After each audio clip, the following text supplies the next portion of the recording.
Yogita, the larger issue that I also want to understand, and I partly agree with what Deepika is saying, which is that every case has a background and a personal history to it. We don't know what has transpired between the husband and the wife. And it would have been fine if it was just restricted to that. But the actual frustration today, or the reactions that you're seeing on social media also, is that how are we seeing courts come into such comments as far as a divorce case is concerned? I thought the grounds for divorce either has to be if there is some sort of an abuse, or there are some financial issues of somebody, the partner is cheated. But today it almost looks like we're passing a character judgment, because when he says that removal of Mangalsutra reflects the intentions, are we judging a woman's character as far as the removal of this symbol is concerned?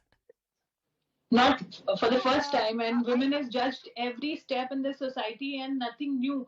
So that's, this is exactly I'm trying to say, in fact, to Deepika, that it is not about, of course, two people go through a lot. It's their personal life. But when it comes on record, a judge making a statement becomes a record, because it will be seen further as a precedent, So what I'm just trying to say, that these people definitely can have their own personal choice or personal whatever thinking, but they're sitting on such positions, they are followed by many people, followed by many more judges, because you know how judgments are kind of replicated. So what I'm just trying to say is that this particular thing has really hurt us. It's not that key, of course, women can be equally, party to not being together, or various reasons can be there. But I'm just saying that particular statement has hurt us, like Mangalsutra.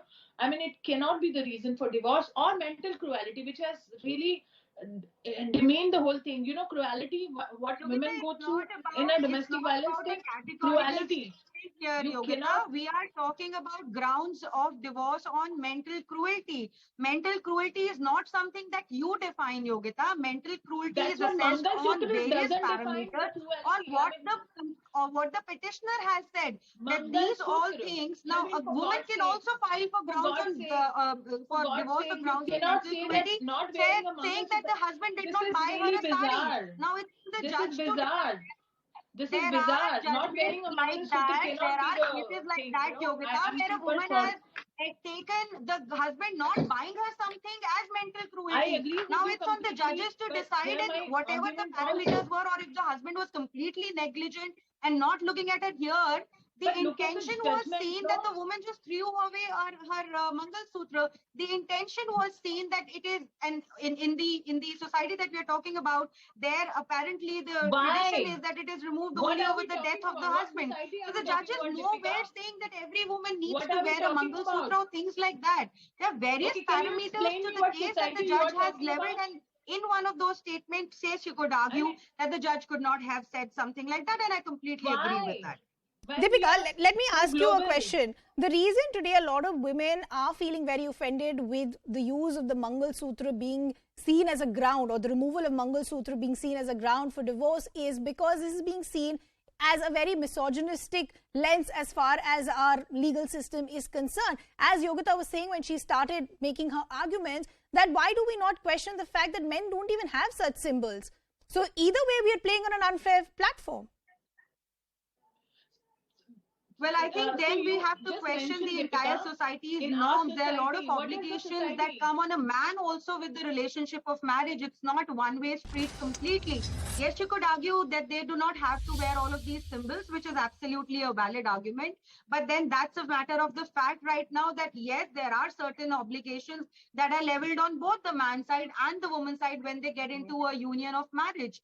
Now, you can, of course, call some traditions misogynist. There are a lot of legal precedents that are leveled on the husbands, which are very heavily skewed on the woman's side. Those are legal parameters. You're missing the point.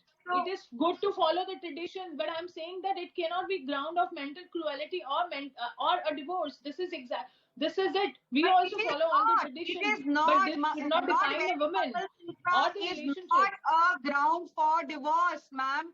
please do not misconstrue the judgment. It is not a ground for divorce. It was one of the allegations that was leveled by the husband, saying that act as an act of mental cruelty.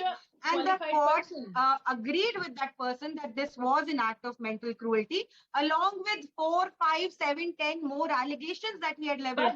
Divorce is never given to anyone in this country on the grounds of just one allegation. Never. Super disappointed. Any person knowing the legalities or the laws know that as a matter of fact. Fighting a divorce case, especially a contested case from a husband's side, is a very, very tough ordeal. 11 years they were staying separately. This marriage was 7 years, I think, was the separation period.